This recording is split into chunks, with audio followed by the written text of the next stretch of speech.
안녕하세요. 그루잠입니다. 이번 영상에서는 국가직무능력표준 NCS와 한국직업전망 관련해서 정리해 보겠습니다. 아마도 이번 시간 영상 마치면 3과목 직업정보론 공부도 이제 다 마무리가 될 것 같습니다. 네, 국가직무능력표준 바로 시작합니다. NCS라고 하는데 국가가 직무 능력의 표준을 만든 거예요. 다시 말해서 여러 직무들이 있잖아요. 이 직무들의 요구되는 능력들이 있잖아요. 요구되는 능력이라고 하면 지식, 기술, 태도 등이 있겠죠. 이러한 지식, 기술, 태도에 대한 기준을 국가가 만들어 놓은 게 국가 직무 능력 표준입니다. 정의를 같이 한번 읽어볼게요. 산업 현장에서 직무를 수행하기 위해 요구되는 지식, 기술, 태도 등의 내용을 국가가 표준화한 것이다. 국가 직무 능력 표준. 여기서는 출제가 많이 되지는 않는데 두 가지는 가장 먼저 정리를 하고 공부를 해보겠습니다. 첫 번째, 국가 직무 능력 표준 NCS에서 직무는 어디에 해당되는가? 네, 직무는 세 분류에 해당이 됩니다. 여기 나와 있죠. 세 분류. 직무는 세 분류에 해당이 된다. 그래서 여기 직무는 세 분류에 해당이 된다. 첫 번째. 그리고 두 번째, 수준 체계에서 수준 체계는 어떻게 구성되어 있는지 1수준부터 몇 수준까지 있다? 8수준까지 있다. 먼저 정리해 두시기 바랍니다. 1수준이라고 하면 단순 반복 과업을 수행하는 수준이 1수준. 8수준은 최고도의 숙련, 책임, 권한이 있는 수준이 8수준. 그래서 1수준부터 8수준으로 구성이 되어 있습니다. 그래서 다시 한번 앞으로 돌아가서 살펴보면 NCS는 한국 고용직업 분류를 중심으로 분류를 했어요. 한국 고용직업 분류를 중심으로. 그런데 표준직업 분류와 표준산업 분류를 참고했다. 네. 고용직업 분류 중심으로 표준직업 분류, 표준산업 분류를 참고해서 분류했다. 구성은 대분류, 중분류, 소분류, 세분류가 있고 세분류는 직무에 해당한다 라고 했죠. 그리고 세분류 밑에는 능력 단위가 있어요. 이렇게 구성이 되어 있다. 자, 보시면 세분류인 직무, 거기에 하위 요인으로는 능력 단위가 있죠. 직무에 포함되는 능력 단위들이 여러 개가 있잖아요. 하나의 직무이더라도 능력 단위는 여러 개가 요구될 수 있죠. 그래서 능력 단위 1, 능력 단위 2 이렇게 여러 개가 있을 거고 각각의 능력 단위를 구성하는 능력 단위 요소가 있겠습니다. 그리고 각 능력 단위마다 적용 범위와 작업 상황, 평가 지침, 직업 기초 능력 등이 이제 포함이 되겠죠. 직업 기초 능력이라고 하면 뭐 문제 해결력이 있을 수도 있고 의사소통력, 네, 이런 것들이 직업 기초 능력 해당이 되겠습니다. 그리고 능력 단위 요소를 구성하는 하위 요인으로는 수행 준거와 요구되는 지식, 기술, 태도 등이 이제 능력 단위 요소의 하위 요인. 그래서 이 요구되는 지식, 기술, 태도는 이 능력 단위를 수행하는데 요구되는 지식, 기술, 태도가 되겠죠. 그래서 이렇게 구성이 된다. 이렇게 이해를 하시면 되는데 이해를 조금 더 돕기 위해서 직무기술서를 한번 같이 살펴볼까 해요. 실제로 공공기관에서는 채용을 할 때 이 국가직무능력표준 NCS 기반의 채용을 진행하고 있죠. 같이 한번 간단하게 직무기술서를 살펴보겠습니다. 네, 이 직무 속에서는 실제 국립대학교 병원의 채용 공고에 나와 있는 NCS 직무 소개서입니다. 행정직 회계 직무의 직원을 뽑는 공고죠. 그래서 직무 분야 보시면 행정직인데 분류, NCS 분류 보시면 대분류, 경영회계 사무, 그리고 중분류가 있고 소분류, 세분류가 있다. 그리고 세분류에 해당하는 것이 직무다라고 했습니다. 그리고 세분류의 하위 단계는 뭐였죠? 세분류의 하위는 능력 단위가 있었습니다. 그래서 능력 단위가 요 밑에 보시면 나오죠. 세분류의 하위 요인은 능력 단위. 그리고 능력 단위 보시면은 이렇게 쭉 여러 가지 능력 단위들이 나와 있죠. 각각의 능력 단위는 NCS 홈페이지에 가면 이제 자세한 또 설명이 나와 있습니다. 그래서 세분류 밑에는 능력 단위가 있고, 능력 단위 밑에 또 뭐가 있었죠? 능력 단위 요소가 있었고, 적용 범위, 작업 상황 이런 게 있었고, 평가 지침이 있었고, 직업 기초 능력이 있었습니다. 그러면은 능력 단위의 하위 요인 또 한번 살펴볼게요. 자, 보시면 능력 단위의 하위 요인, 능력 단위 요소가 있었죠. 그래서 능력 단위 요소 이렇게 나와 있고, 또 직무 수행, 태도, 능력, 직업 기초 능력. 그래서 능력 단위의 하위 요소는 능력 단위 요소랑 직업 기초 능력이 이렇게 나와 있네요. 네, 이렇게 쭉 나와 있죠. 그리고 능력 단위 요소에 또 하위 요인이 뭐가 있었어요? 수행 준거랑 지식 기술 태도가 있었잖아요. 근데 지식 기술 태도 여기 나와 있죠. 능력 단위 요소의 하위 요인 중에 필요 지식이 쭉 나와 있고, 능력 단위 요소의 하위 요인인 필요 기술이 또 쭉 나와 있고, 또 직무 수행 태도까지.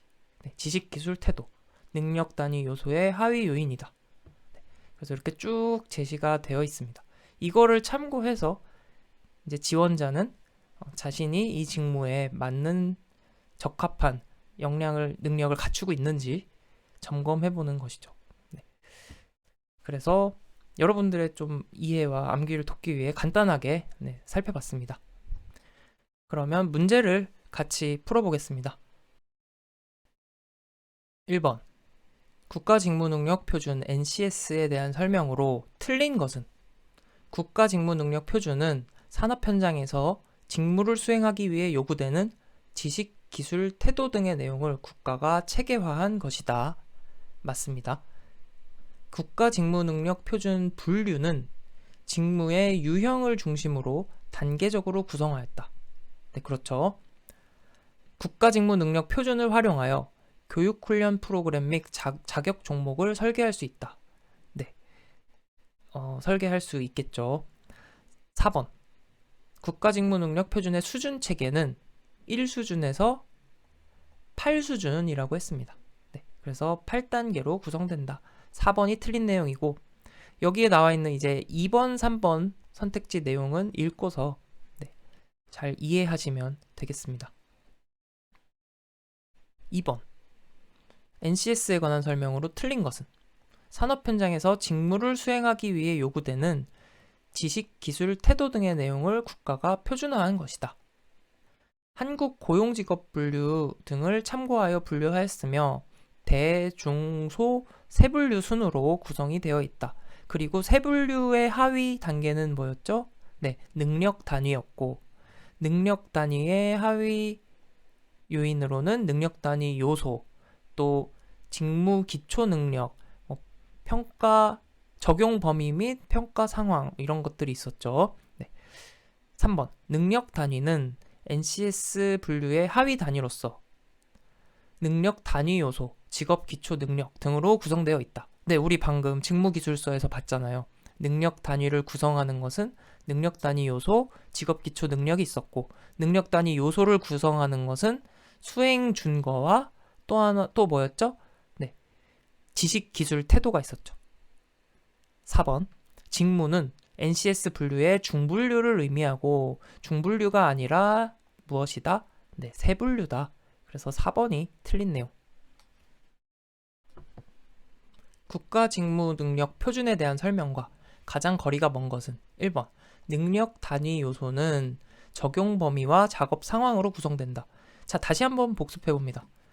NCS 분류는 대, 중, 소, 세분류가 있었죠? 그리고 세분류는 직무에 해당이 된다라고 했고, 세분류, 직무의 하위 요인은 뭐였어요? 능력 단위였습니다. 능력 단위였고, 능력 단위의 하위 요인은 능력 단위 요소, 그리고 적용 범위 및 작업 상황, 직무 기초 능력 이런 것들이 있었습니다. 그리고 능력 단위 요소.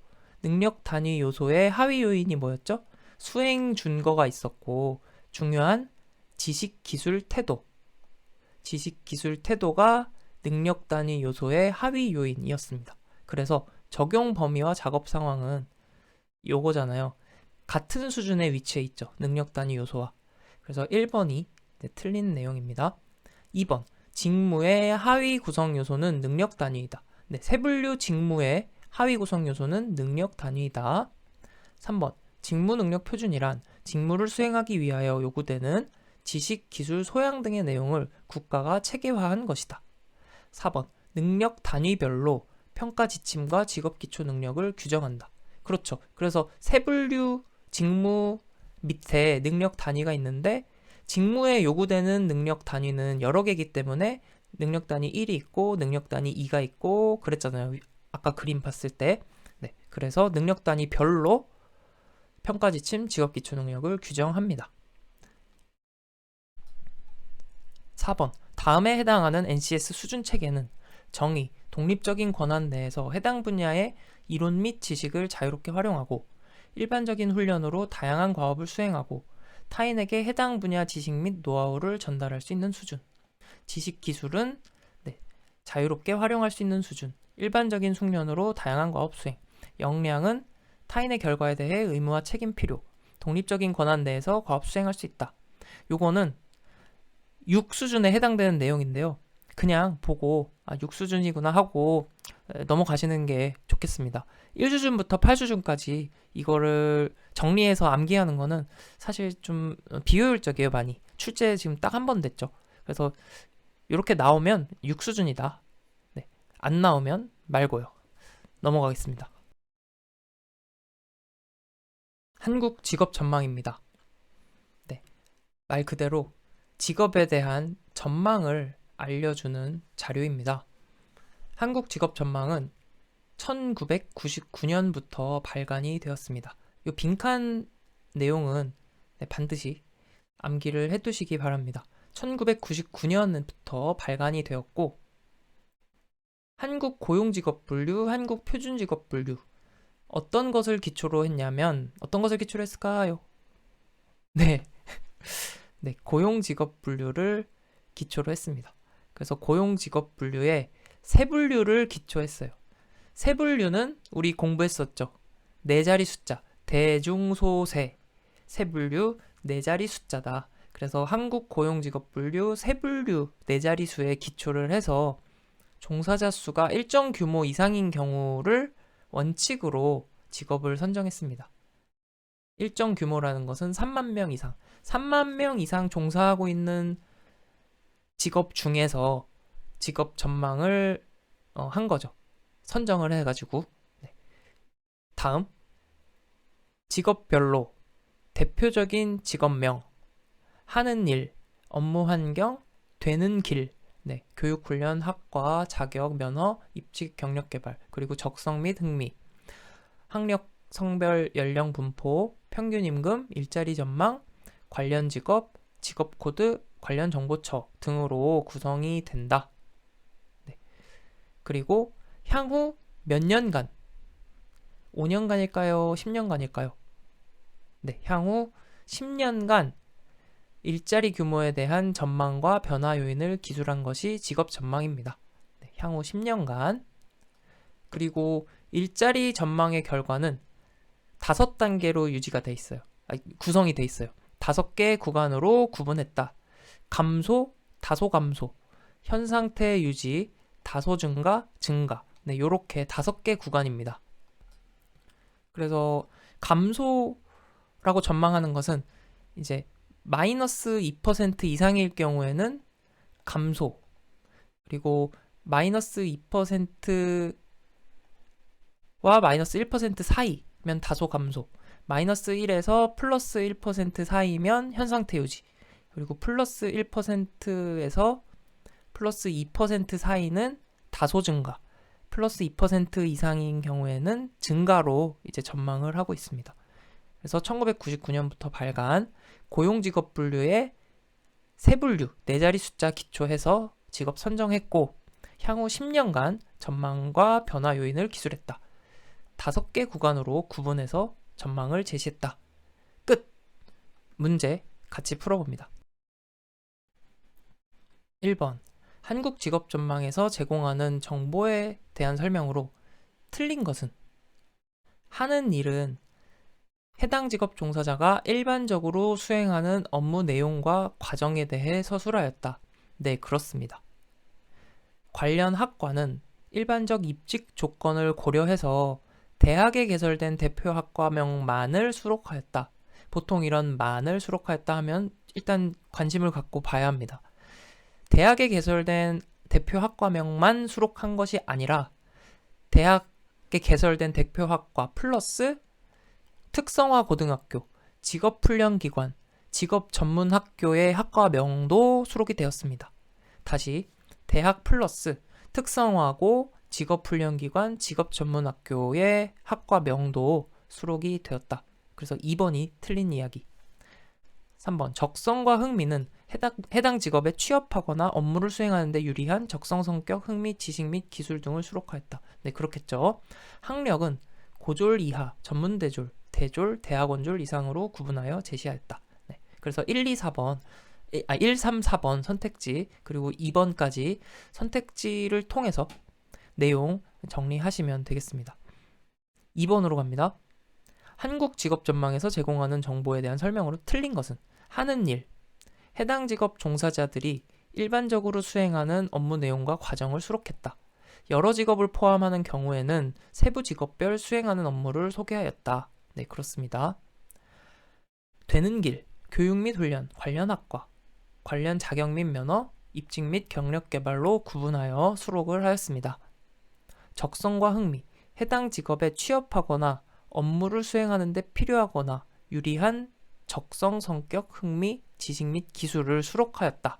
네, 그렇겠죠. 일자리 전망, 향후 5년간 해당 직업의 고용 전망을 중심으로 기술. 향후 5년? 노노노노 몇 년이었죠? 네, 10년간 전망을 기술하였다.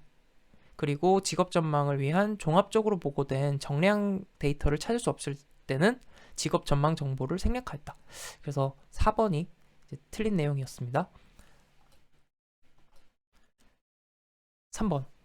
한국 직업 전망 틀린 것을 찾는 문제입니다. 정량적 정성적 분석을 통한 전망 결과를 현장 전문가, 직업 및 고용 전문가 등의 검증을 통해 최종 확정하였습니다.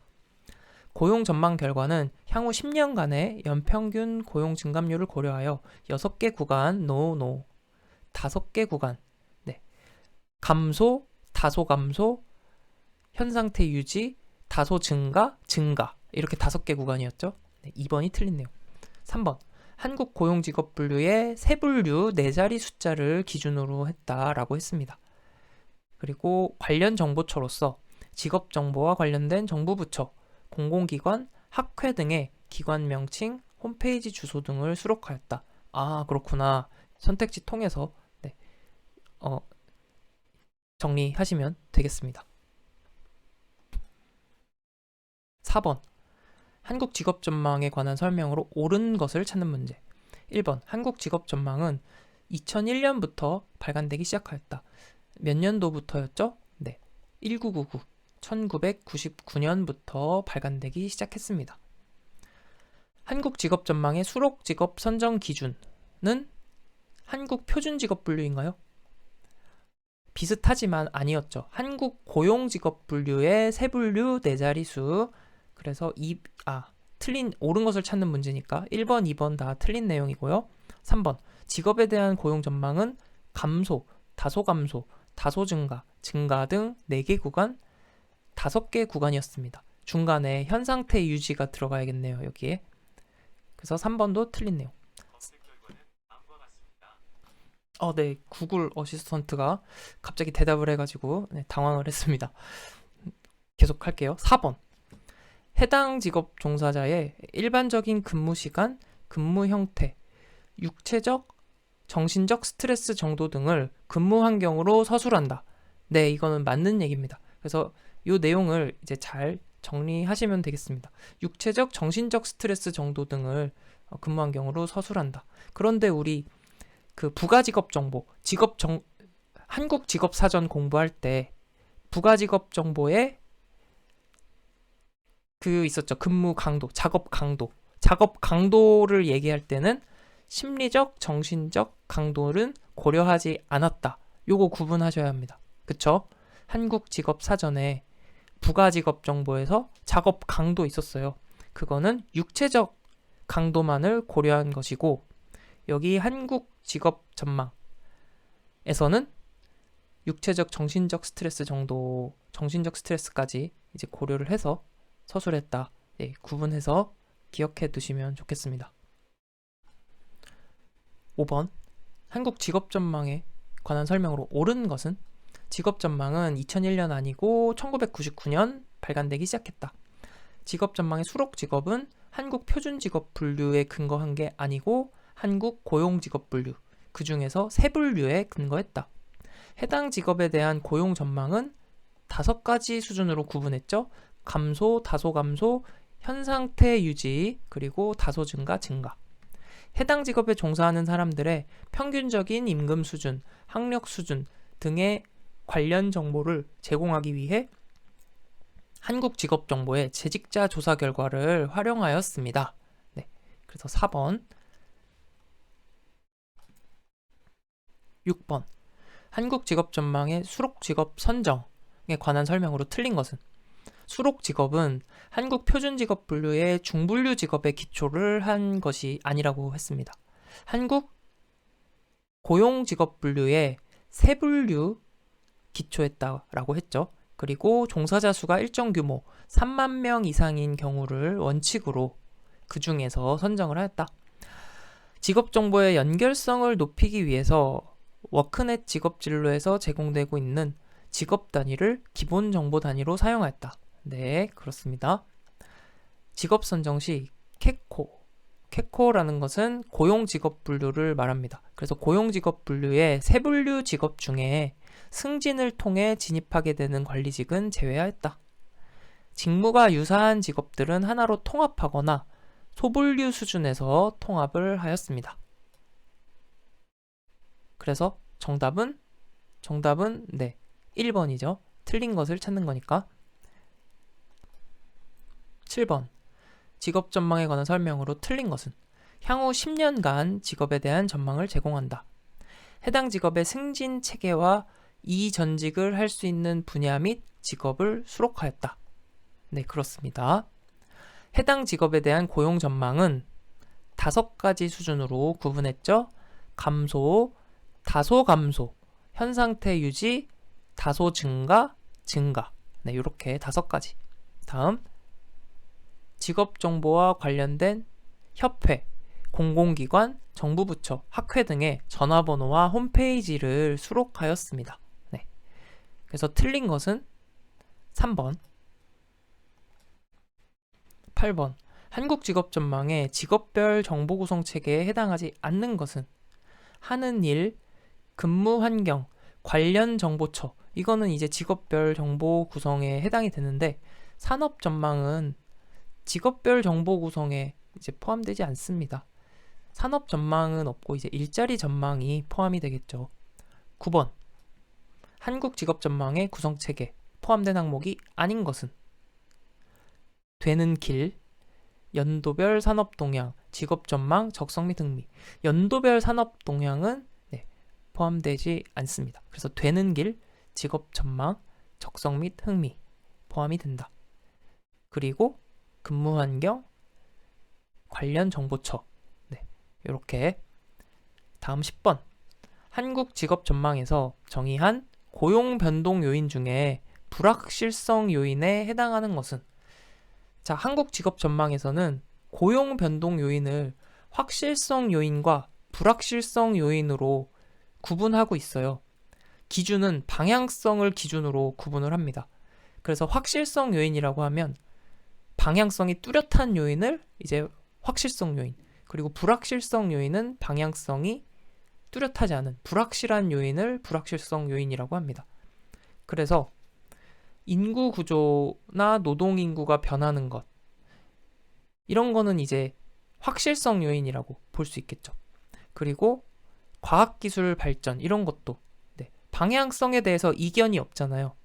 가치관과 라이프 스타일 변화도 네, 예측이 뚜렷한 변화 보이는 전망이 뚜렷한 것 이런 것은 이제 확실성 요인인데 정부 정책이나 법 제도 변화는 이제 불확실성 요인에 해당이 됩니다. 그래서 2번이 네, 불확실성 요인이고 또 뭐 불확실성 요인이 어떤 것들이 있냐면 대내외 경제 환경 변화 이런 것도 이제 불확실성 요인이 되고 기업의 경영 전략 변화 이런 것도 불확실성 요인에 해당되는 내용입니다.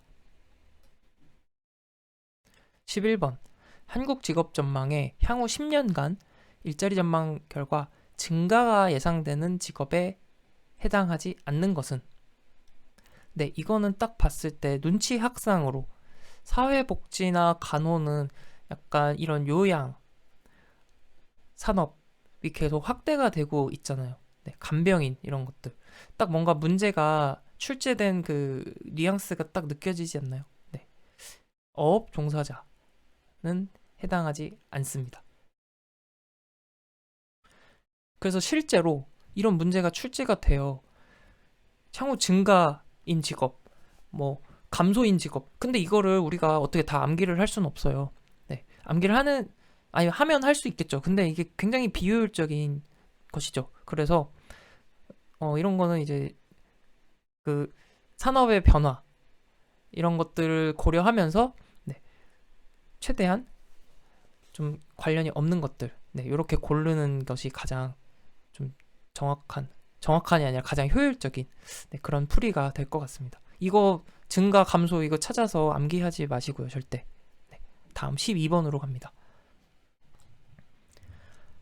2019 한국 직업 전망에서 세 분류 수준의 일자리 전망 결과가 증가 및 다소 증가에 해당하는 직업명을 모두 고른 것은 기업, 연예인 및 스포츠 매니저, 간병인, 네트워크 시스템 개발자, 보육교사, 택배원, 임상심리사.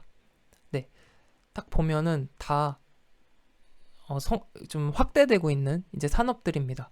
이런 네트워크 시스템, 또 문화 연예 사업, 요양, 교육, 보육, 택배, 네, 그리고 의료, 정신건강 관련해서 정답은 다 6개가 다 증가나 다소 증가에 해당이 됩니다. 그래서 이런 거는 무조건 맞춰야 된다는 생각보다는 그냥 산업의 변화, 또 세상의 변화, 관련 산업의 확대 이런 것들을 그냥 떠올리시면서 네, 이렇게 정리를 하세요. 요거는 증가, 요건 다소 증가 이렇게 정리를 하시는 거는 굉장히 비효율적입니다. 13번으로 갈게요. 2019 한국직업 전망의 직업별 일자리 전망 결과에서 다소 증가로 전망되지 않은 것은 경찰관, 손해사정사, 기사, 항공기 조종사. 네, 이거는 항공기 조종사입니다. 항공기 조종사는 다소 증가가 아니고 이제 증가로 전망이 됐어요. 근데 물론 이제 이 문제가 그대로 나오지는 않을 거예요. 네, 2019년 한국 직업 전망이기 때문에. 하지만 네, 이런 식으로 그냥 문제를 접근을 한다. 요것만 기억을 하시면 되겠습니다. 14번 한국 직업 전망에 수록된 직업 중 무엇에 관한 설명인가? 병원에서 의사를 도와 질병의 원인을 연구하고 질병의 예방과 치료를 위해 혈액, 소변, 조직 등 인체로부터 추출된 검사물을 검사법, 의학적 검사법을 통해 분석한다. 인체로부터 추출된 검체를 분석하는 것. 검체 분석하는 일 누가 하나요? 네, 임상병리사에 대한 설명입니다. 여기까지 해서 한국 직업 전망 관련된 문제들 정리해봤습니다. 고용노동 통계조사입니다. 네, 고용노동 통계조사는 이제 사업체의 고용노동 관련 실태를 주기적으로 파악 제공하는 거예요. 그럼으로써 네, 통계 수요자의 고용노동 관련 합리적인 의사결정을 지원한다. 그래서 고용노동 실태를 주기적으로 조사하는 것이죠. 이거는 그냥 암기를 하기는 네, 이것도 그냥 암기를 하는 것은 상당히 좀 비효율적이고 우선은 빈칸과 굵은 글씨 중심으로만 좀 정리를 하고 문제를 같이 또 공부하면서 정리해보는 것이 좋겠습니다. 가장 먼저 사업체 노동력 조사입니다. 사업체 노동력, 이제 가장 어떻게 보면 기본적인 통계 내용이 되겠죠. 그래서 매월 실시를 합니다. 사업체 노동력 조사는 매월 통계를 낸다. 그리고 뭐 종사자 수, 일자리 수, 빈 일자리 수 뭐 이런 것들 27개 항목에 대해서 조사하는 게 사업체 노동력 조사. 매월 실시한다.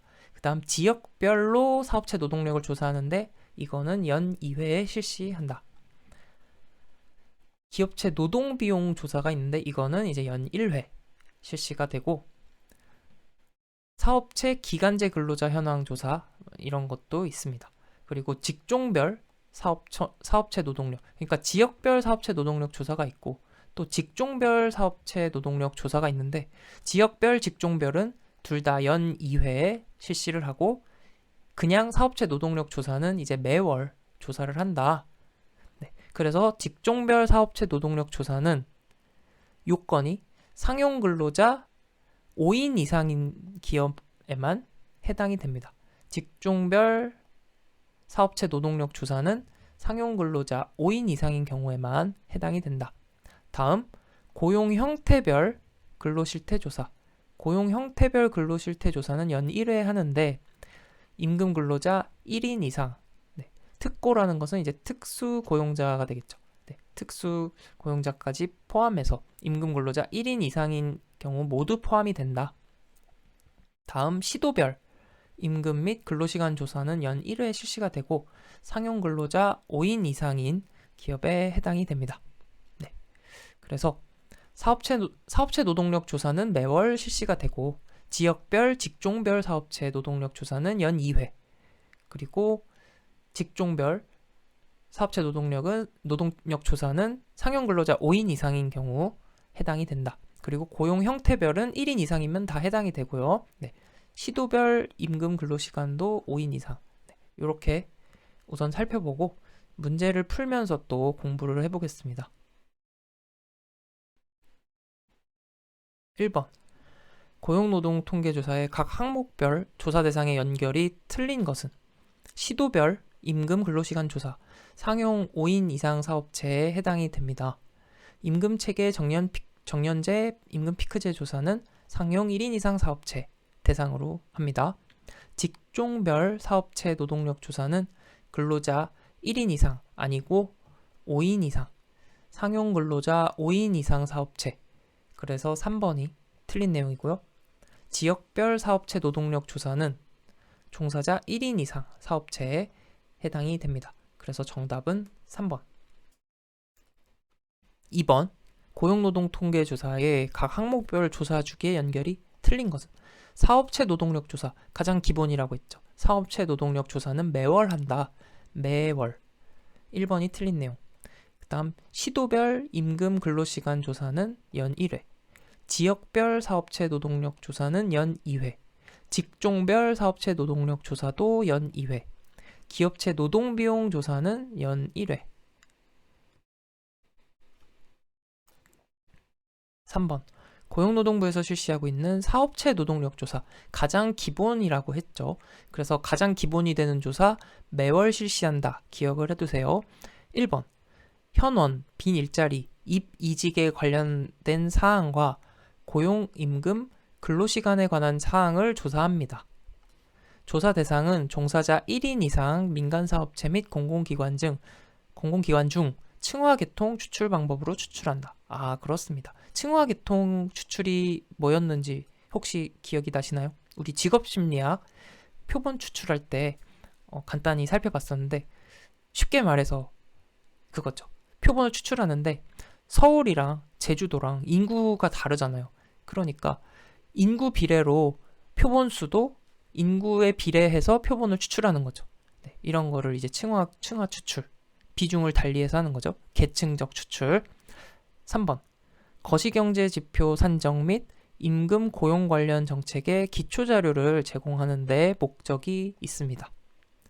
분기별로 조사하여, 기본이랬죠. 매월. 사업체 노동력 조사는 기본이다. 매월 조사한다.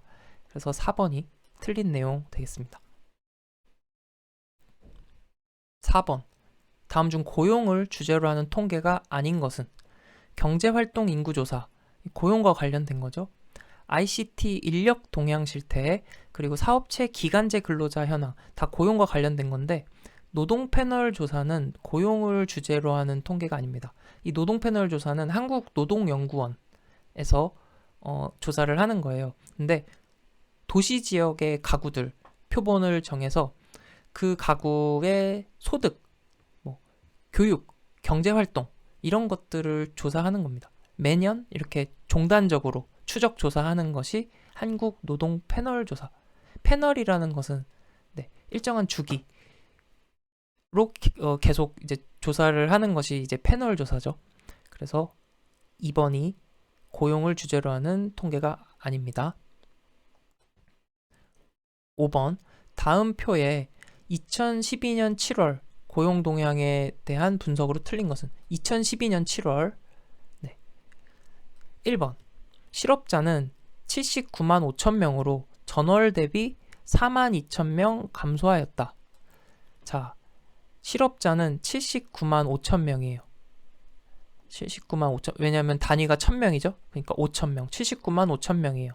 전월 대비 4만 2천 명 감소하였다. 전월, 2012년 6월이죠. 실업자가 82만 2천 명이네요. 그러면 82만 2천에서 79만 5천으로 줄었으니까 2만 7천 명이 줄었어요. 근데 여기 4만 2천 명 감소했다고 했죠. 네, 1번이 틀린 내용입니다. 여기에 나와 있는 증감 수는, 여기에 나와 있는 4만 2천 명 감소는 전년 동월 대비라고 되어 있잖아요. 그래서 1번이 이제 틀린 내용입니다. 그리고 이제 나머지는 그 자료 해석이니까 읽어보면서 이제 자료를 해석하시면 되겠습니다. 그래도 같이 해볼까요? 네, 그래도 아쉬우니까 같이 보겠습니다.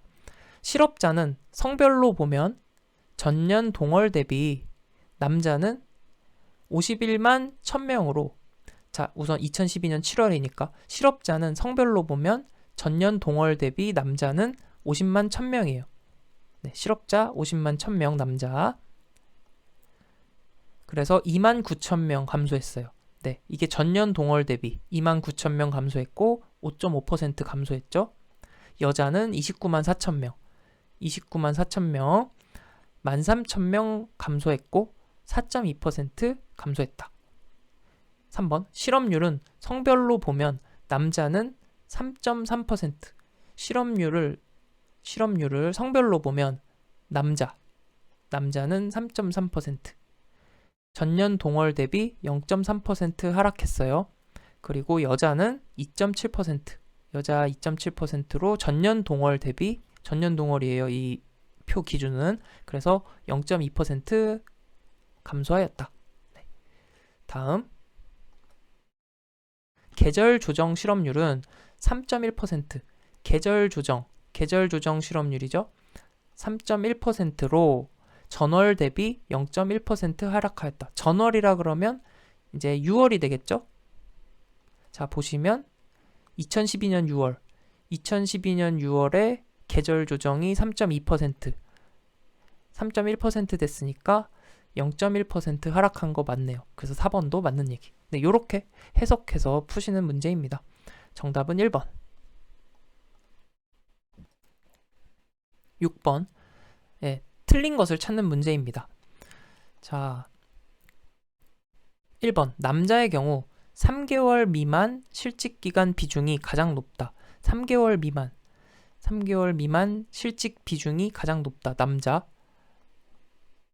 요거 4개를 비교하면 되겠죠? 요거 4개 중에 5개 중에 3개월 미만이 가장 높다. 맞습니다.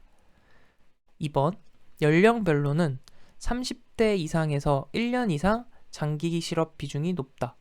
1년 이상 장기 실업 비중이면 이제 여기를 봐야 돼요. 여기를 봐야 되는데 30대 이상, 연령별로는 30대. 여기서 이렇게 자르면 30대 이상이 여기까지죠. 60세 이상이니까 30세 이상이 비중이 20세 미만보다 훨씬 높죠. 네, 그렇기 때문에 맞는 얘기. 30대 이상에서 1년 이상 장기 실업 비중이 높다. 10에서 20대의 경우 10에서 20대의 욕이죠. 10, 20대의 경우 3개월 미만의 실직 기간. 3개월 미만의 실직 기간이라 그러면 욕이네요. 네. 3개월 미만의 실직 기간 비중이 타 연령층에 비해 높다. 타 연령층이라고 그러면 여기죠. 여기에 비해서 49.7, 37.1이니까 타 연령층에 비해 높네요. 4번 학력별로는 전문대졸의 경우 1년 이상 장기 실업 비중 1년 이상이면은 여기네요. 33.7%. 타 학력층에 비해 높다. 타 학력층 39.3, 38.6. 아니죠. 타학력층에 비해 낮네요. 그러니까 4번이 틀린 내용이 되겠습니다.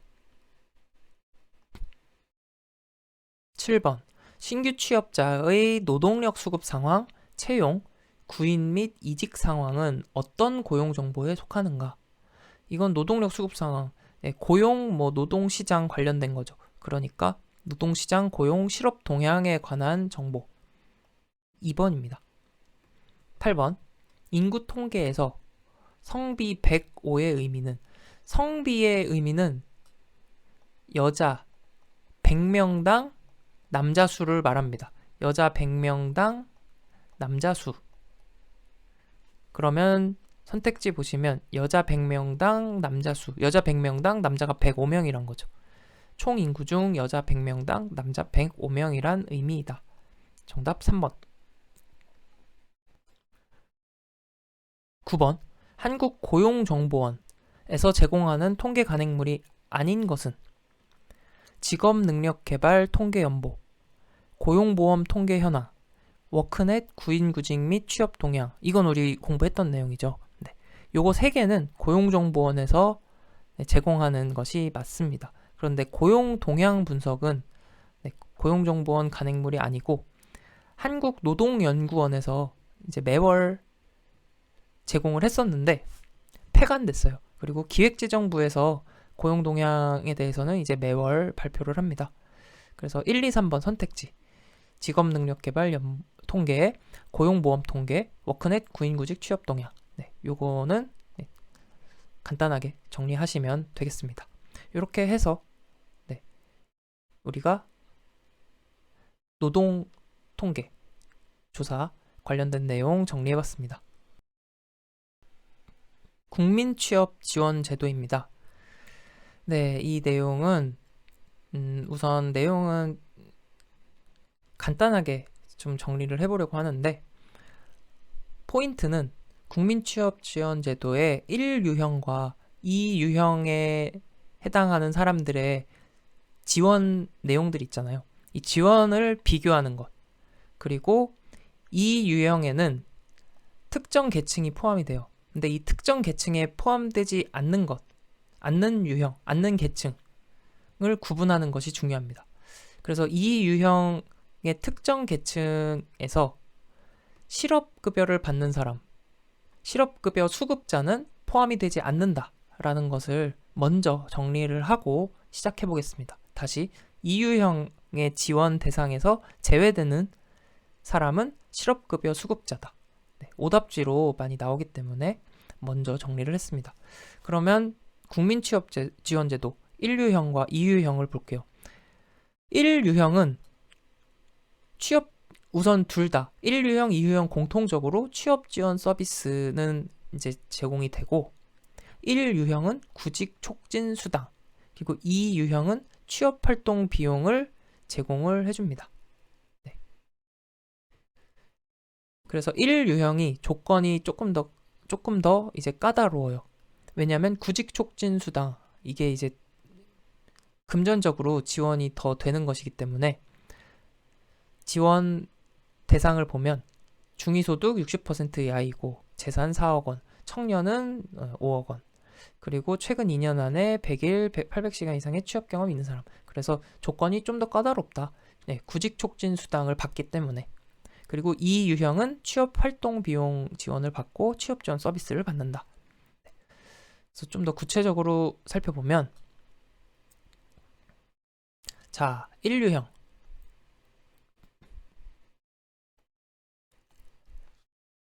요건심사형과 뭐 선발형이 있다. 그래서 구직자 중에 중위소득 60% 4억 원이라 그랬죠. 청년은 5억 원 이하고 최근 2년 안에 100일 800시간 이상의 취업 경험이 있는 사람. 선발형은 요건심사형 중 취업 경험 요건을 충족하지 못한 사람. 그래서 청년은 중위소득 120% 이하, 재산 5억 원 이하면서 취업 경험 무관. 그리고 지원 내용을 보면 구직 촉진 수당을 받는다고 했죠. 그래서 50만 원씩 6개월을 받게 되고 취업 지원 서비스를 받는다. 50만 원씩 6개월. 그리고 이유형의 경우에는 이제 특정 계층, 결혼 이민자, 위기 청소년, 월소득 250 미만인 특수 형태 근로 종사자, 그리고 영세 자영업자 등이 이제 특정 계층에 해당이 된다.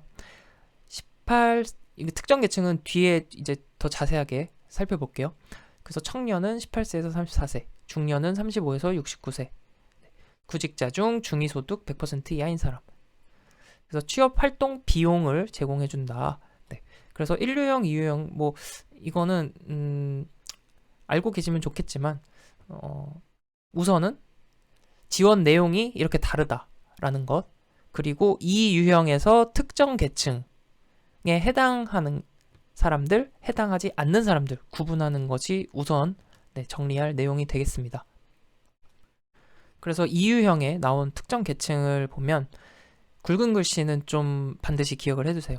기초생활수급자, 그리고 북한 이탈 주민, 구직 단념 청년, 니트족이라고 하죠. 네, 구직 단념 청년 해당이 되고, 뭐 그 외에 뭐 비주택 거주자, 신용회복 지원자, 뭐 결혼 이민자, 위기 청소년, 여성 가구주, 국가유공자, 특수형태 근로자, 건설 일용직, 뭐 FTA 피해 실직자, 미혼모, 한부모, 청소년 부모, 기초연금 주급자, 영세자영업자 등이 이제 해당이 된다. 그런데 실업급여 수급자는 해당되지 않는다라고 했죠. 특정 계층 실업급여 수급자는 해당되지 않는다. 다음 1류형에 참여할 수 없는 대상이 있습니다. 1류형에 참여할 수 없는 대상은 구직 의사가 없으면 안 되고요. 그리고 재학생 안 되고, 그리고 군복무 중으로 즉시 취업이 어려운 사람, 2개월 이내 전역 예정인자는 가능하다. 생계급여 수급자 이미 받고 있는 사람은 1류형은 안 됩니다. 그런데 2유형은 참여할 수 있다. 그 다음 실업급여 받고 있는 사람, 그 종료 후 6개월이 지나지 않은 사람 안 된다. 그리고 지원금이 이미 지금 그 1류형의 지원금이 50만 원 곱하기 6개월이잖아요. 그것보다 많거나, 그것보다 많은 사람이죠. 그것보다 많은 지원을 받고 있는 사람은 이제 그 지원 대상이 되지 않는 거고요. 그 다음 정부 재정 지원 일자리에 참여하고 있는 사람, 이렇게 우선은 정리를 하시면 되겠고요. 나머지 부분은 이제 좀 읽고 이제 넘어가시면 되겠습니다. 그래서 굵은 글씨 중심으로 우선은 정리를 하시고요. 국민 내일 배움 카드 한번 살펴볼게요. 국민 내일 배움 카드는 국민 누구나 신청 가능합니다. 다만 공무원 안 되고요. 사립학교 교직원, 졸업 예정자 말고 재학생은 안 됩니다. 학생이니까요. 그리고 연매출 1억 5천 이상의 자영업자, 300만 원 급여, 월 급여가 300만 원 이상인 대규모 기업 종사자, 45세 미만, 그리고 특수형태 근로 종사자는 제외가 됩니다. 1인당 300만 원에서 500만 원까지 훈련비의 45에서 85% 지원된다. 유효기간은 국민내일배움카드 발급일로부터 5년입니다. 이 정도 정리하시고 문제 풀면서 같이 정리해 보겠습니다. 1번, 다음 설명에 해당하는 직업훈련 지원 제도는 훈련 인프라 부족 등으로 인해 자체적으로 직업훈련을 실시하기 어려운 중소기업들을 위해서 대기업이 자체 보유한 우수훈련 인프라를 활용하는 거예요.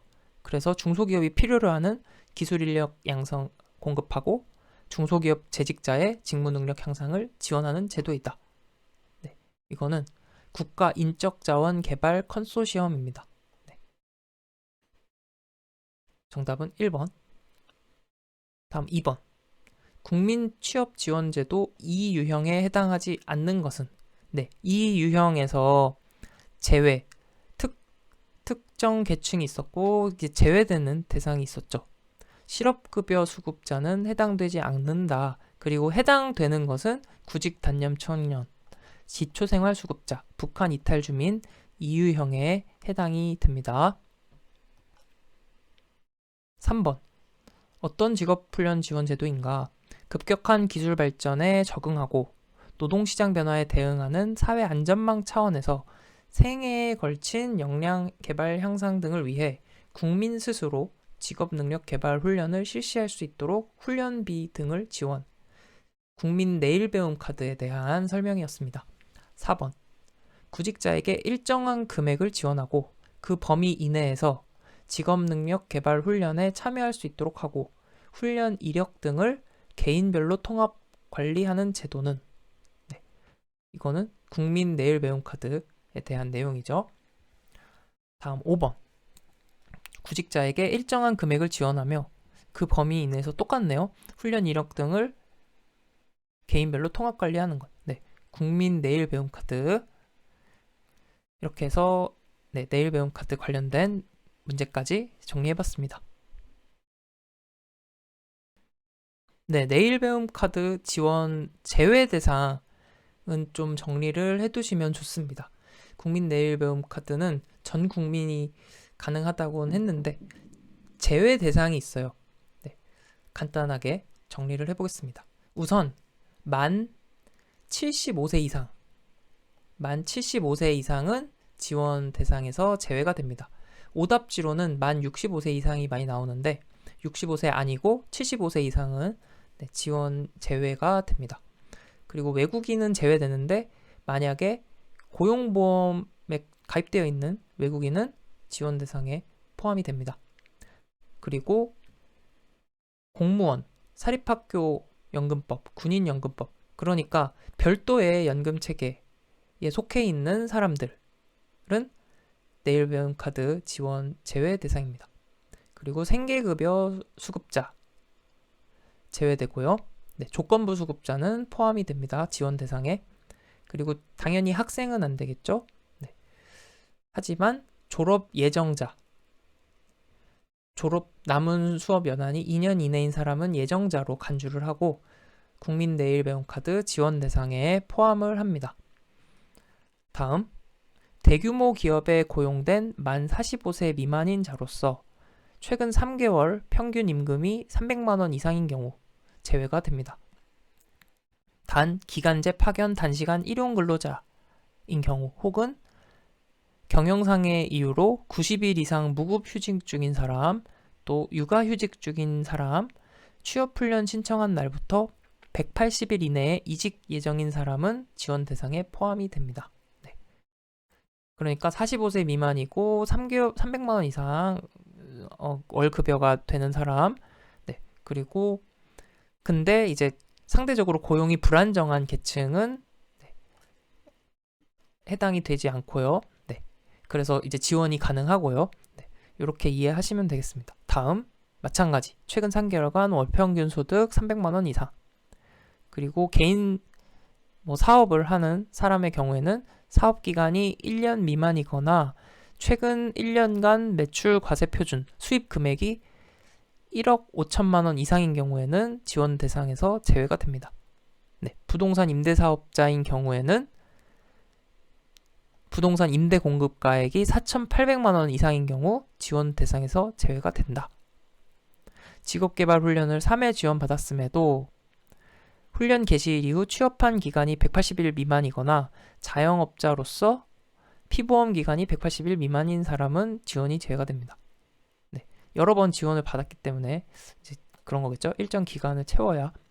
다음, 훈련비를 다른 데서 지원받는 사업에 참여하고 있으면 지원에서 제외가 되겠죠. 이렇게 이해를 하시면 되겠습니다. 그래서 굵은 글씨 중심으로 우선 정리를 하는 것이 좋겠고요. 만 75세 이상이다. 요거 반드시 기억을 해주시고, 별도의 연금 제도를 운영하는 공무원, 사립학교, 군인 여기에 이제 소속이 돼 있으면 국민 내일 배움 카드 지원에서 제외가 됩니다. 네. 이렇게 정리를 하고 또 문제 같이 풀어보겠습니다. 1번 국민 내일 배움 카드를 지원받을 수 있는 자 만 65세인 사람 65세인 사람 지원받을 수 있을까요? 없을까요? 네, 제외 기준이 만 75세니까 만 65세인 사람 지원받을 수 있습니다. 네, 1번이 정답이네요. 2번 사립학교 교직원 연금법을 적용받고 재직 중이면 지원받을 수 없다라고 했습니다. 군인연금법도 마찬가지. 적용받고 재직 중이면 지원받을 수 없다. 그리고 다른 데서 훈련비 지원받는 사업에 참여하고 있으면 지원받을 수 없다. 2번 국민내일배움카드에 적용을 받는 자에 해당하는 것은 공무원연금법을 적용받고 재직 중이면 국민내일배움카드 지원받을 수 없다. 만 75세 이상, 만 75세도 포함이 되죠. 적용받을 수 없다. HARD 넷을 통하여 직업능력개발훈련 동영상 교육을 이수해야 합니다. 네, 이수하지 않으면 국민내일배움카드 지원받을 수 없습니다. 대학교 4학년에 재학 중인 졸업 예정자. 졸업 예정자 가능하다 그랬죠. 수업 연한이 2년 이내인 경우. 그래서 4번이 해당이 되겠습니다. 3번. 국민내일배움카드의 지원 대상에 해당하지 않는 것은 한부모 가족 지원법에 따른 지원 대상자. 한부모 가능하고. 국민내일배움카드는 어쨌든 이제 제외 대상만 아니면 되잖아요. 고용보험법 시행령에 따른 기간제 근로자인 피보험자. 수산업 어촌 발전 기본법에 따른 어업인으로서 어업 이외의 직업에 취업하는 사람. 네, 다 가능합니다. 전 국민이니까. 다만 만 75세 이상은 제외가 된다. 정답 4번. 4번. 국민내일배움카드제의 직업능력개발 계좌 발급 대상에 해당하는 자는 사립학교 연금법을 적용받고 현재 재직 중인 사람은 제외 대상이었습니다. 만 65세는 가능하다. 만 75세 이상은 불가하다. 그래서 2번은 해당이 되는 사람이죠. 중앙행정기관에서 훈련비 지원, 다른 데서 지원받고 있으면 대상이 안 되죠. HRD 넷을 통하여 직업능력개발 훈련 동영상 교육을 이수해야 합니다. 이수하지 않으면 지원받을 수 없다. 정답 2번. 5번. 청년 내일 채움 공제 사업. 네, 청년 내일 채움 공제 사업에 대한 설명으로 틀린 것은 선택지 같이 읽어보면서 정리해 볼게요.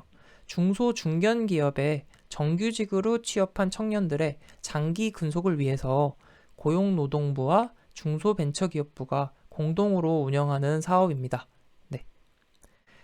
청년기업 정부가 공동으로 공제금을 적립해서 성과보상급 형태로 만기 공제급을 지급합니다. 네, 그래서 400만 원씩 이렇게 적립이 됩니다. 적립기간 2년 동안 청년기업 정부가 400만 원씩 공제금을 적립해서 이제 1,200만 원을 받게 되는 그런 사업이 되겠습니다. 온라인 신청 방법은 중소기업진흥공단 참여 신청, 그 다음 운영기간 승인 완료 후 워크넷 청약 신청 순으로 이루어진다. 요게 이제 거꾸로가 됐어요. 처음에 워크넷을 통해서 희망하는 기업과 청년이 이제 신청을 하게 되고, 워크넷은 어디서 운영해요? 고용노동부니까 고용센터에서 이제 관리를 하잖아요. 워크넷 구인구직도 고용센터에서 관리를 하잖아요. 마찬가지. 이것도 워크넷에다가 기업과 청년이 신청을 하면 고용센터에서 이제 심사를 하죠. 자격이 되는지. 그래서 자격 심사를 거쳐서 승인이 되면 이제 중진공으로 넘어갑니다. 중진공이라는 것은 중소기업진흥공단이죠. 그래서 승인이 되면 이제 중진공으로 넘어가서 중진공에서 이 청년 내일 채용 공제 시스템, 청약 시스템을 관리하게 됩니다. 네, 이런 형태로 운영이 된다. 그래서 이제 반대로 돼 있죠. 그래서 정답은 3번.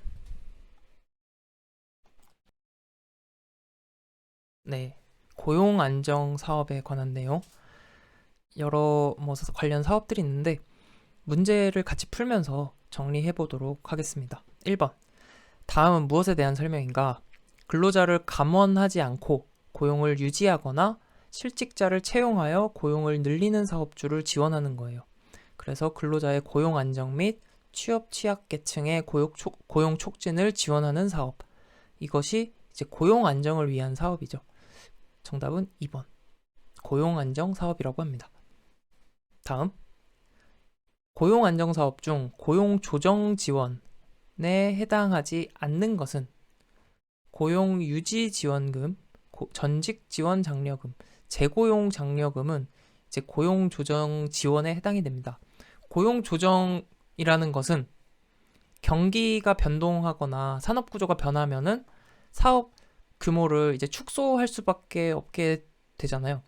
아니면은 폐업을 하기도 하고 그럴 때 이제 고용 조정이 불가피한데 이 상황에서 관련된 그 지원들입니다. 그래서 이 상황에서 고용을 유지한다거나 재고용을 한다거나 전직을 지원한다거나 할 때 이제 장려금, 지원금을 주는 것이 이제 고용 조정 지원에 해당이 되는 것이고 교대제 전환 지원금은 고용 조정 지원에 해당이 되지 않습니다. 교대제 전환 지원금은 이제 교대제를 새로 실시하거나 이렇게 편성할 때 지원해 주는 것이 교대제 전환 지원금. 3번. 고용 조정 지원을 위한 고용 안정 사업에 해당하는 것은 고용 조정 방금 2번 문제에서 우리가 살펴봤죠. 여러 가지 경영 악화나 산업 구조 변화 이런 걸로 인해서 이제 고용 조정이 불가피한 상황에 관련된 것이 이제 고용 조정 지원이다. 그래서 고용 유지 지원금, 이러한 어려운 상황에서도 고용을 유지할 때 지원금을 주는 것이죠. 이것이 고용 안정 사업에 해당이 되는 내용이 되겠습니다. 정답은 1번. 그리고 3번에 이제 고용 촉진 지원금 같은 경우는 현재는 고용 촉진 장려금이라고 하는데 이제 취약계층, 실업자 등을 이제 고용하는 사업주한테 지원금을 지원해주는 것이 고용 촉진 장려금. 그리고 세대 간 상생 고용 지원금은 현재는 이제 폐지가 된 것입니다. 그래서 한시적으로 예전에 운영이 됐었던 제도입니다. 4번. 고용 정책 중 일자리 창출을 위한 정책과 가장 거리가 먼 것. 고용 유지 지원금, 시간 선택제 전환, 이런 것 이제 일자리 창출과 관련이 있겠죠. 고용 유지하는 거랑 그 사회적 기업 육성 마찬가지 고용을 늘리는 거니까. 실업 크레딧 지원은 이제 해당이 되지 않습니다. 실업 크레딧 지원이란 우리가 이제 그 실업급여를 신청할 때 실업 크레딧 지원을 받을 수 있죠. 그래서 국민연금 보험료를 일부를 이제 지원을 해주는 거예요. 그래서 일자리 창출과는 이제 관련이 없습니다. 5번. 지역 맞춤형 일자리 창출 지원 사업의 목적과 가장 거리가 먼 것은 지역 맞춤형 일자리 창출 지원 사업. 1번. 지역 특성에 맞는 고용 창출 및 직업 능력 개발을 통해 지역 간 노동시장 불균형 해소. 지역의 고용 관련 비영리법인과 별도로 지역의 고용 관련 현안 문제를 정부 주도로 해결. 정부 주도로 해결이 아니죠. 그래서 2번이 이제 가장 거리가 먼 내용입니다. 그래서 이러한 그 지역 고용 관련 현안 문제를 정부 주도가 아니라 기관 단체들이랑 협력을 해서 해결을 하는 것이죠. 지역 산업과 연계된 지역 특화형 고용정책 토대를 마련한다. 지역 차원의 고용사업 토대로 될 수 있는 인적 네트워크 구성과 지역 노동시장 정보체계 기반을 구축한다. 그래서 선택지 내용을 읽고 이제 이해하시면 되겠습니다. 6번. 다음에 해당하는 고용 관련 지원 제도는 비정규직 근로자를 정규직 전환, 전일제 근로자를 시간 선택제 근로자로 전환, 시차 출퇴근, 재택근무제 등 유연 근무제죠. 오타입니다. 유연 근무제를 도입하여 활용. 네. 요거는 고용 안정과 관련된 내용입니다. 그래서 고용 안정 장려금. 7번. 고용 안정 장려금, 워라밸 일자리 장려금에 관한 설명으로 틀린 것은 근로자의 계속 유형을 위해 근로시간 단축, 근로시간 유연화 제도 등을 시행하면 지급한다. 네, 그렇죠. 우리가 지금 바로 위에 봤잖아요. 비정규직을 정규직 전환, 전일제를 시간 선택제로, 유연근무제 도입. 네, 이렇게 근로시간 단축, 근로시간 유연화 이런 거를 시행하면 지급하는 것이 고용안정 장려금입니다. 2번. 사업주의 배우자, 사촌 이내의 혈족 인척은 지원 대상자에서 제외합니다. 근로시간 단축 개시일이 속하는 다음 달부터 1년의 범위 내에서 1개월 단위로 지급을 합니다. 임신 근로자의 임금 감소 보전금은 월 최대 20만 원입니다. 네, 그래서 정답은 4번. 이 문제를 통해서 좀 정리를 해두시면 되겠습니다. 임금 감소, 임신 근로자 임금 감소 보전금 20만 원. 8번. 사업주 직업 능력 개발 훈련 수행 기관 중 전국 고용센터의 업무에 해당되지 않는 것은 고용센터 업무에 해당되지 않는 것 HRDnet 직업훈련 포털이었죠. HRD넷의 사용 인증하는 것 고용센터 업무 지정훈련 시설의 인정 지정 네, 요건 고용센터의 업무에 해당이 됩니다. 고용노동부 장관이 이제 인지정을 하게 되죠. 훈련 과정을 지도 점검하는 것도 업무에 해당이 됩니다. 하지만 위탁 훈련의 과정 심사, 과정을 심사하는 것은 고용센터의 업무에 해당하지 않고 직업능력 심사평가원이 있어요. 직업능력 심사평가원에서 과정을 이제 심사하게 됩니다. 이거는 이제 위탁해서 운영을 해요. 한국기술교육대학원에 있는 이제 부속 기관으로 직업능력 심사평가원에서 운영을 하게 되는 업무입니다. 9번. 고용센터 업무가 아닌 것은 고용보험료 감액 조정 신청. 고용보험료의 감액 조정 신청은 고용센터가 아니고 근로복지공단에 가서 네, 신청을 하시면 되겠습니다. 고용보험 피보험 자격 취득 신고, 외국인 근로자 취업기간 만료자 취업활동기간 연장 신청, 육아휴직급여 이런 거는 고용센터에서 네, 신청하는 내용이 되겠습니다. 10번. 직업상담사의 업무와 가장 거리가 먼 것. 구인 구직 접수, 취업 알선, 채용 여부 확인 등의 직업 소개 업무. 네, 가장 큰 비중을 차지하는 업무죠. 가장 큰 비중을 차지하는 업무고, 구직자에게 적성 흥미 검사 등을 실시하여 직업 정보를 제공하는 업무, 재반 노동관계법 등을 검토하여 준수 여부를 확인.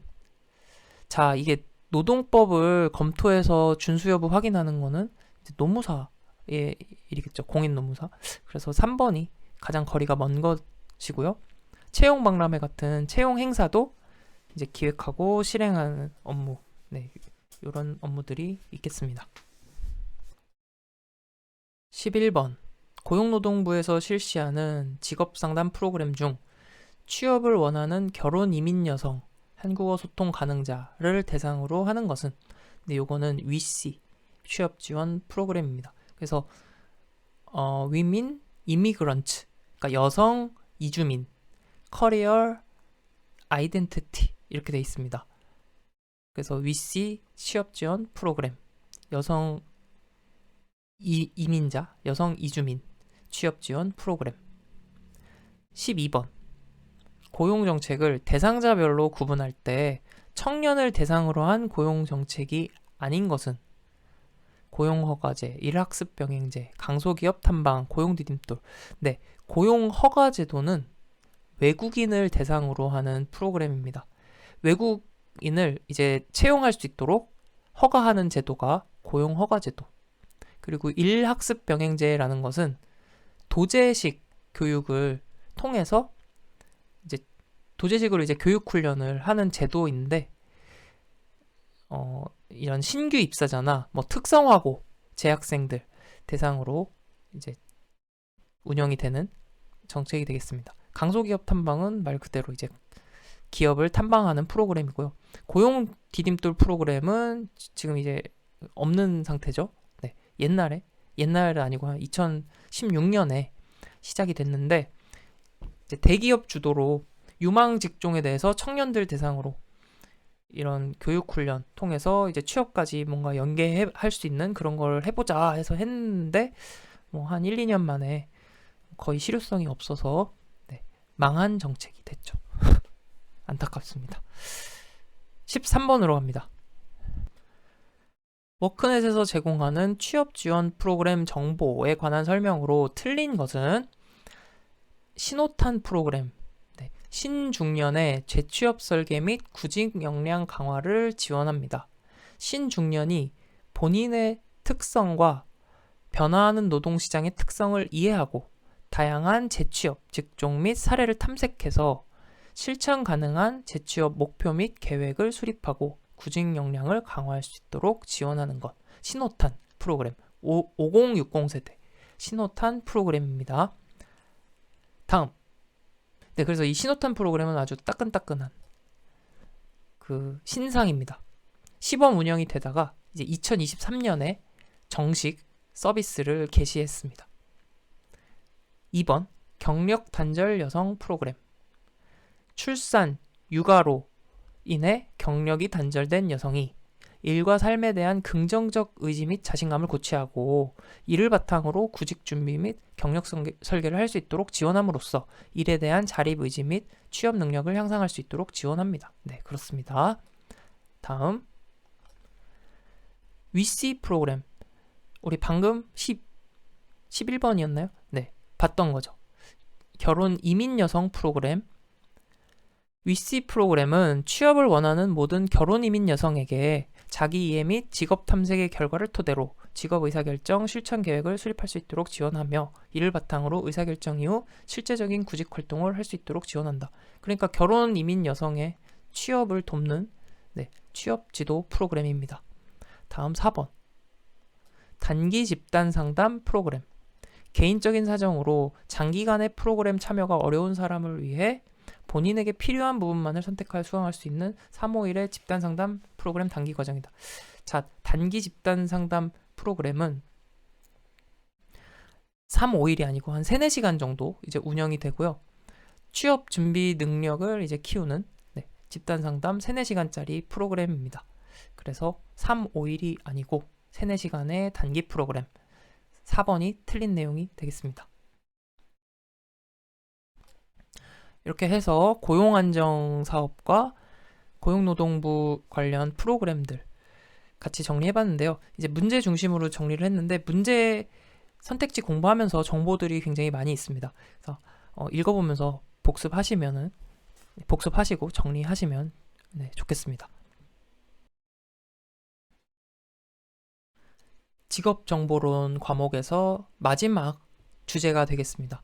워크넷 취업 동향에서 사용하는 용어. 여기에서는 출제 포인트, 우리가 공부해야 될 사항은 용어의 정의를 이해하고 그리고 구인 배수, 충족률, 취업률 이런 것들을 계산할 수 있어야 합니다. 최근에는 출제가 뜸하긴 했는데 이게 언제든 또 나올 수 있는 것이기 때문에 같이 정리해 보도록 하겠습니다. 먼저 구인 배율, 구인 배수.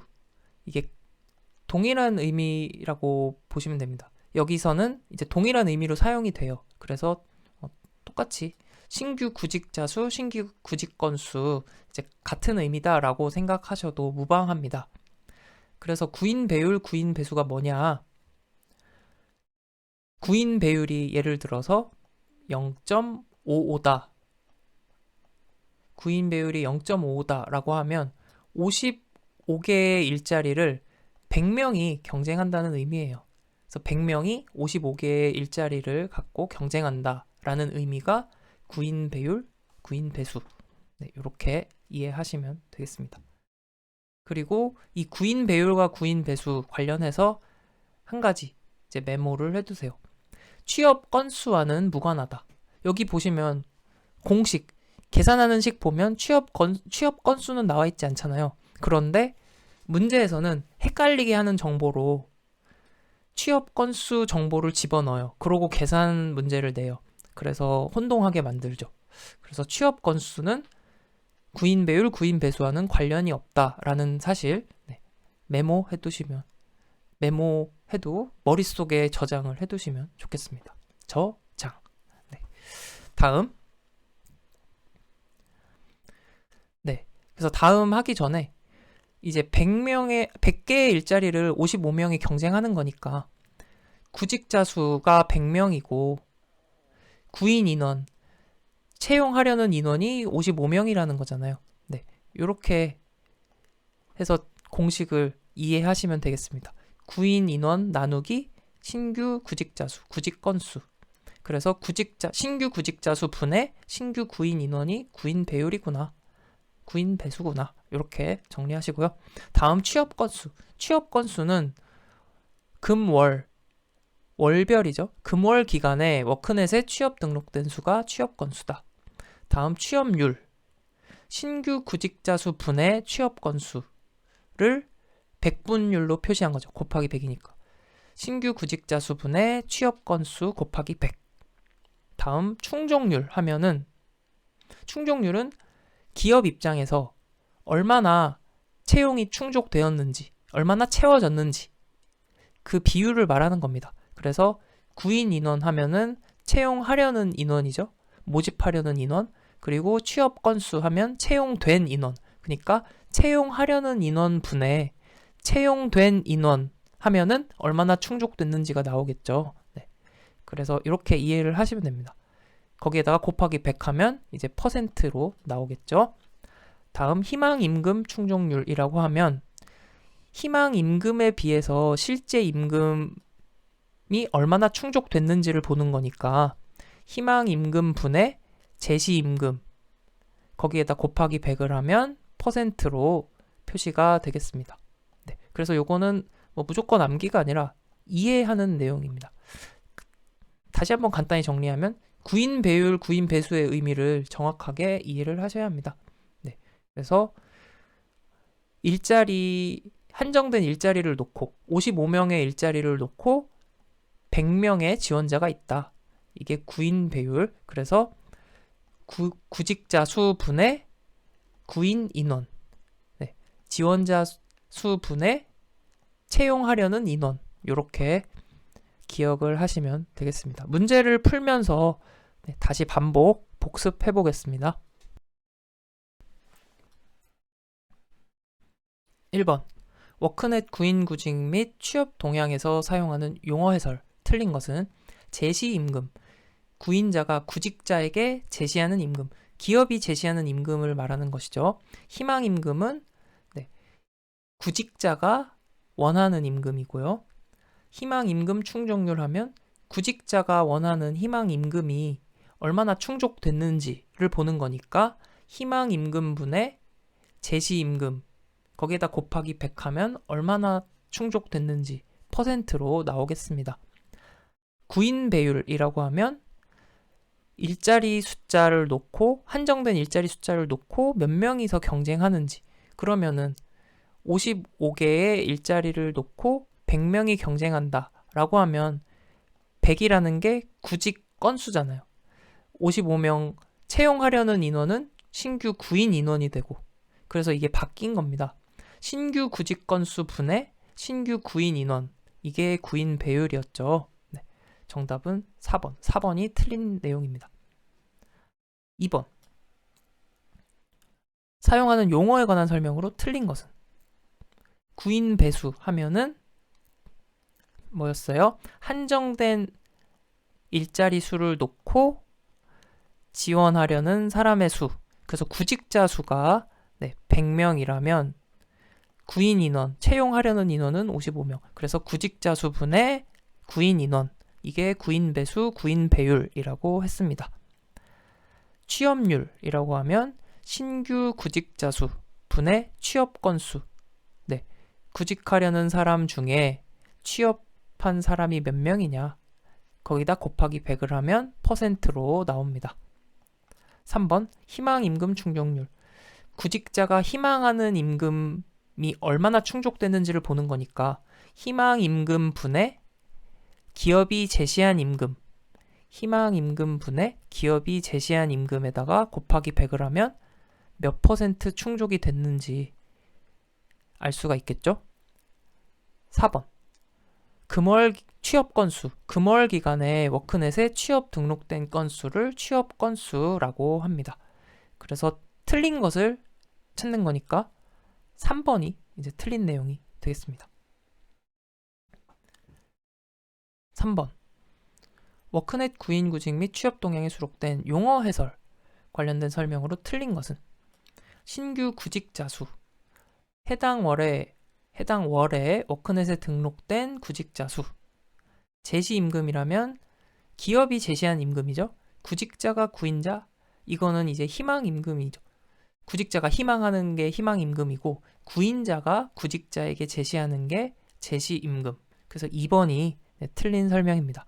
시간제, 그 사업장에서 근무하는 통상의 근로자보다 짧은 시간을 근로하게 하는 고용. 통산상이 아니고 이제 통상입니다. 제가 오타 죄송합니다. 구인 배율이라고 하면 한정된 일자리에 몇 명이 경쟁하느냐. 그래서 구직자 수가 경쟁하는 사람 수고 모집하려는 일자리 수가 구인 인원이 되겠죠. 네. 그래서 정답은 2번. 4번. 워크넷 구인구직 취업 동향에서 사용하는 용어 해설로 틀린 것은 신규 구인 인원, 구인 인원이라는 것은 기업이 구인하려는 인원이죠. 해당 월에 워크넷에 등록된 구인 인원 수.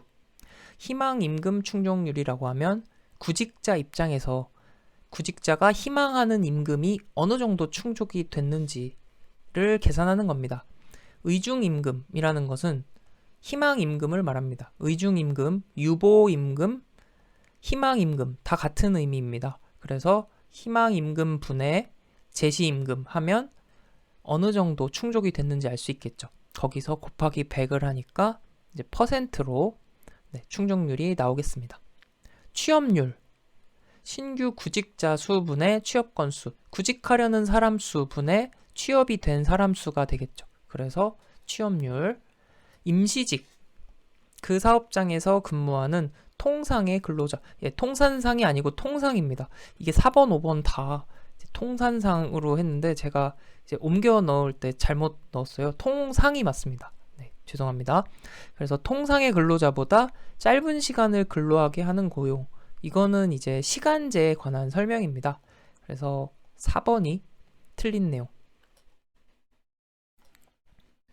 5번 용어 설명으로 틀린 것은 희망임금 충족률은 희망임금이 어느 정도 충족됐는지. 네, 그래서 희망임금 중에 제시임금이 어느 정도 충족됐는지를 보는 거죠. 그래서 1번 맞습니다. 2번 취업 건수, 금월, 매월입니다. 금월 기간에 워크넷에 취업 등록된 건수, 취업 건수. 시간제, 그 사업장에서 근무하는 통상의 근로자보다 짧은 시간을 근로하는 고용, 이게 시간제. 상용직, 계약 기간이 1개월 미만인 경우 또는 매일매일 고용되어 1개월 미만이거나 매일매일 고용되는 거는 일용직이라고 하죠. 그래서 4번이 틀린 내용이 되겠습니다.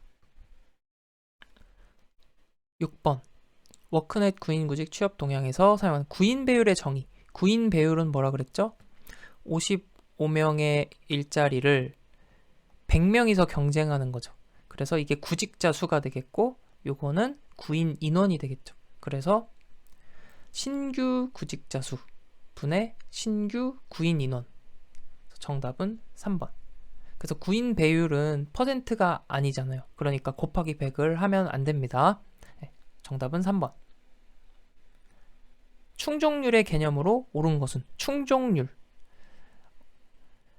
구인 인원이 기업 입장에서 구인하려는 사람이 얼마나 채워졌는지를 보는 게 충족률이죠. 그래서 신규 구인 인원이 분모로 가야겠고, 그래서 구인하려는 인원 중에 취업이 된 사람 수를 보는 거니까 구인 인원분의 취업 건수 곱하기 100. 그래서 4번. 8번. 구인 구직 통계 같을 때 구인 배수를 구하래요. 먼저 구인 배수 계산식이 어떻게 됐죠? 먼저 채용하려는 인원, 채용하려는 인원이 아니죠. 채용하려는 인원은 이제 분자가 되겠고, 지원하려는 사람이 이제 분모가 되겠죠. 그래서 55명의 일자리를 놓고 100명이 경쟁한다 그랬잖아요. 그래서 요거는 이제 신규 구직 건수가 되겠죠. 신규 구직 건수. 그리고 채용하려는 인원은 구인 인원이 되겠죠. 그러면 신규 구직 건수 32만 4천 분의 21만 하면 되는데, 네, 적으면서 해볼게요.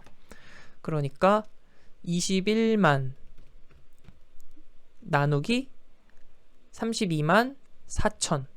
네, 요거를 계산하면 되겠죠. 그래서 요거를 계산하면은 제가 계산해 놓은 게 있는데, 네, 0.6481 어쩌고저쩌고 이렇게 나옵니다. 그래서 약 0.65. 구인 배수는 0.65. 네. 그래서 취업 건수는 관련이 없다. 구인 배수, 구인 배율은 취업 건수와는 관련이 없습니다. 9번. 2017년 1월 취업 동향에서 신규 구인 인원 420명, 신규 구직 건수 800건, 취업 건수가 200건이라면 구인 배수는, 자, 이것도 한번 적으면서 해볼게요. 자, 신규 구인 인원 나누기 신규 구직 건수잖아요. 그러니까 신규 구인 인원은 420명이고 나누기 신규 구직 건수 800건. 그래서 요거를 계산하면은 80분의 42니까 네, 나누면은 40분의 21. 요것도 제가 계산한 게 있는데 이제 0.525가 나왔습니다. 그래서 약 0.53. 그러니까 정답은 1번. 네, 여기서도 헷갈리게 하기 위해서 취업 건수 정보를 제공했는데 이제 혼동하시면 안 되겠습니다. 그래서 구인 배수의 개념을 정확하게 이해하고 계셔야 이제 헷갈리지 않고 해결하실 수가 있겠습니다. 10번. 똑같은 문제네요. 신규 구인 인원은 500명, 신규 구직자 수 100명, 취업률 25%라면 취업 건수는, 똑같은 문제가 아니고 약간 비틀은 문제네요. 취업률이 25%인데 취업 건수를 묻는 거예요. 취업률은 어떻게 구했어요? 취업률은 구직자 수, 신규 구직자 수 분의 취업 건수잖아요. 신규 구직자 수 분의 취업 건수니까, 자, 한번 제가 써볼게요. 여기에다가 취업률은 25%죠. 25는 뭐였죠? 취업률은 신규 구직자 수 분의 취업 건수 곱하기 100. 그러면 취업 건수를 000으로 해놓고 신규 구직자 수 분의 취업 건수, 여기에다가 괄호를 쳐야 되겠군요. 여기서 취업 건수 나누기 신규 구직자 수에다가 곱하기 100을 했더니 취업률 25%가 나왔어요. 그래서 요거를 계산하면 되겠죠. 그래서 100을 양변을 100으로 나눠주면 100분의 25. 그러니까 0.25는 이것분의 100이 되겠죠. 그러면 000은 뭐예요? 요게 25가 되겠네요. 네. 그러면 취업 건수는 25. 그래서 정답은 1번. 11번.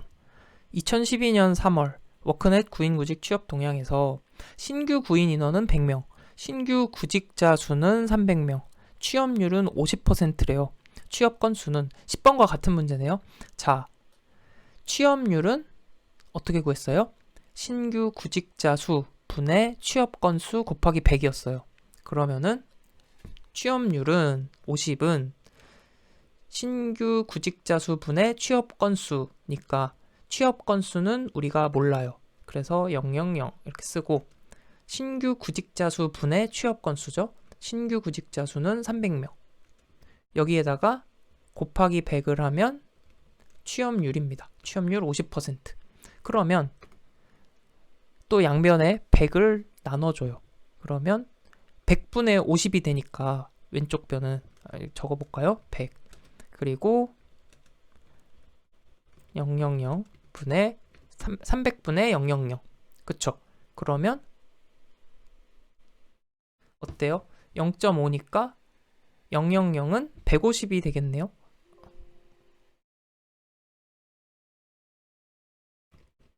000은 150. 그래서 취업 건수는 150건. 네, 이렇게 계산해서 풀면 되겠습니다.